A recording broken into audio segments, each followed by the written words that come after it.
Это моя жизнь, моя судьба. Я живу этим. Я люблю это делать. Когда прихожу в мастерскую, я полностью погружаюсь в этот мир. В этот увлекательный мир сложно не погрузиться человеку, даже далекому от искусства. Оказавшись в этой мастерской, не перестаешь удивляться таланту осетинского ремесленника Джубы Хитагури. Он воссоздает старинные копья, щиты, топоры, сам плавит бронзу, а большую часть времени тратит на создание доспехов и кольчуг.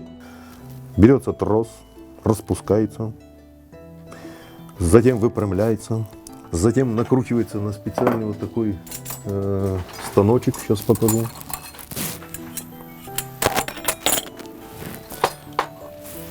Вот. Вставляется в тиски.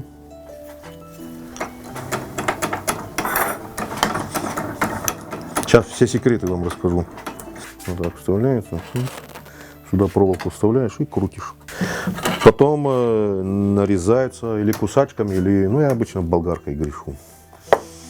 Отхожу от традиций. Вот.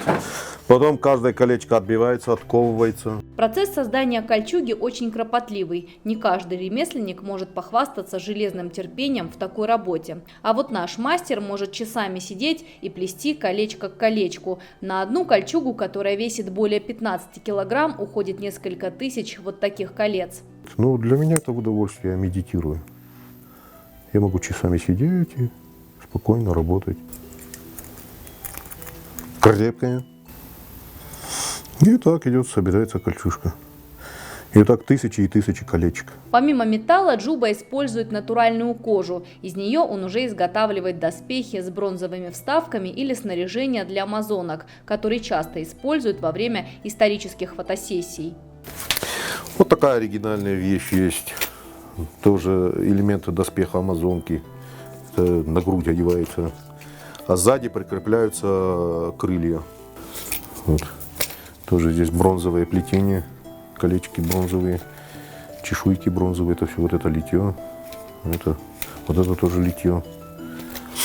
В общем, применяю чеканку, литье, все, что возможно.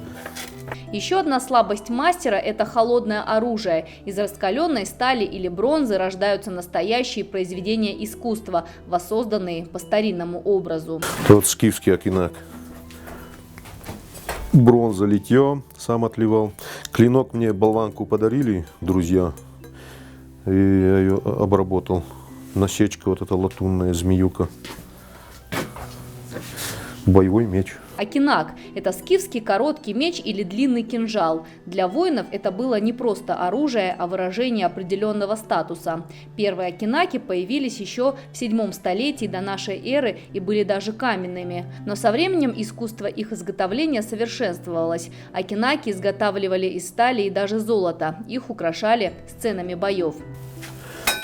А вот это чугунный кокель, который сам отливал под копье. Из чугуна сделал. Завладеть работами осетинского мастера приезжают со всех городов России. За творчеством Джубы Хитагури охотятся и зарубежные коллекционеры. Первая кольчуга была продана в Англию. Среди постоянных клиентов и глава Чеченской Республики Рамзан Кадыров. Для него были изготовлены доспехи из натуральной кожи.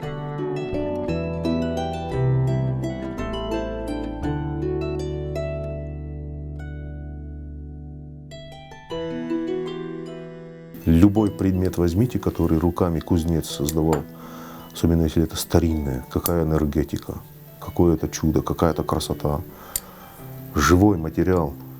Это совсем другое, не то, что вот на заводе штамп. Штампует, не то. Вот когда берешь ручную работу, ковку любую, вот на стене у меня висят, чувствуешь энергетику. Даже через ржавчину. Даже у ржавчины своя красота. Многие не понимают этого. Умение создавать из металла и кожи копии старинных вещей – не все, чем одарен Джуба Хитагури. Наш мастер бесподобно владеет и кистью. Графика и живопись – также его конек. В мастерской можно увидеть различные пейзажи и символизм. Как говорится, талантливый человек талантлив во всем.